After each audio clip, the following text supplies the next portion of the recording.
તો અહીંયા આપણે તેલ ગરમ મૂકી દીધું છે ને અહીંયા બનાવશે બેટર. તો મેં લઈ લીધું છે ચણાનો લોટ, ઝીણી કટ કરેલી મેથી, લીલા ધાણા, ઉપરથી આપણે એડ કરશું લાલ મરચાંની કટકી, લીલું લસણ, મીઠું અને બેકિંગ પાવડર.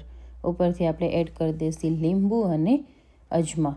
હવે આપણે એમાં થોડુંક એક પાણી એડ કરી અને એનું બેટર બનાવી લેશું. તો તમે જોઈ શકો છો અત્યારે આપણું બેટર બનવાનું થઈ ગયું છે તૈયાર. બેટર એકદમ મસ્ત બની જાય ને પછી આપણે એમાં એડ કરશું ગરમ તેલ. તો આપણે ગરમ તેલ એડ કરી ફરીથી અને એકદમ સરસ મિક્સ કરી લેશું. અહીંયા આપણે તળી લેશું મરચાં. મરચાં આપણા એકદમ સરસ તૈયાર થઈ ગયા છે. હવે આપણે બનાવશું ગરમા ગરમ ફુલવડી. તો અહીંયા તેલ પણ ગરમ થઈ ગયું હતું ને આપણી ફુલવડી એકદમ મસ્ત તૈયાર થવા માંડી છે. તો આ ફુલવડી છે ને એકદમ સરસ સોફ્ટ અને મસ્ત ફૂલેલી બની છે. તો કોને કોને આ ઠંડીની સિઝનમાં ગરમા ગરમ મેથીની ફુલવડી પસંદ છે?